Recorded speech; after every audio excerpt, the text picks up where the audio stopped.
Guys আজকে চলে গেছিলাম একটা বিয়ে বাড়িতে, আর সেখানে গিয়ে দেখলাম কিন্তু অনেকটাই ভিড়, যেখানে আমি ফটো তুলতে পারতাম না। তো তার জন্য সোজা চলে গেলাম খাওয়ার টেবিলে। আর আমার বোন এখানে ফোন দেখছে।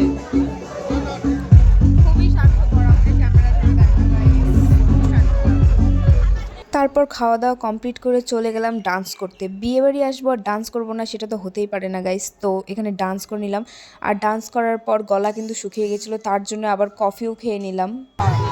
তো গাইস বিয়ে বাড়ি থেকে এখন নিলাম কফি আর ডান্স করছিল এতক্ষণ। এতক্ষণ ডান্স করছিলাম, এখন ডান্স করতে কফি খাচ্ছি। এদিকে আমার বোনও আছে গাইস, আর ওর দেখো কি হয়েছে, এখানে কি হয়ে গেছে জানি না, ওর জুতা হয়তো খুলে গেছে। তারপর দেখা হয়ে গেল আমার কিছু ফ্যান ফলোয়ার্সদের সাথে। সরি গাইস, মজা করলাম। এটা আমার কাকি, হয়তো কাকি বলছিল কাকিকে ভিডিওতে নেওয়ার জন্য, তাই নিলাম।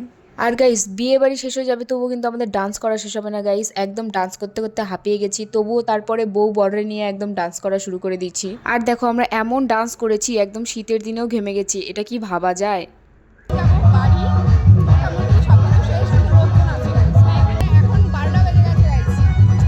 আর এই দেখো লোকজন কিন্তু কমে গেছে। বাড়ি আসার সময় এর অবস্থা দেখো গাইস, এতক্ষণে নাইচে নিচে ঘেমে শেষ, আর এখন ঠান্ডা লেগে গেছে, সেই জন্য দেখো এর অবস্থাটা কেমন। অবস্থা খারাপ হয়ে গেছে গাইস। ওই যে কয়েকদিন পর আমার পরীক্ষা, তার জন্য কোনোভাবে অসুখ করা যাবে না। ঠিক আছে চলো গাইস, এখন যাই বাড়িটা।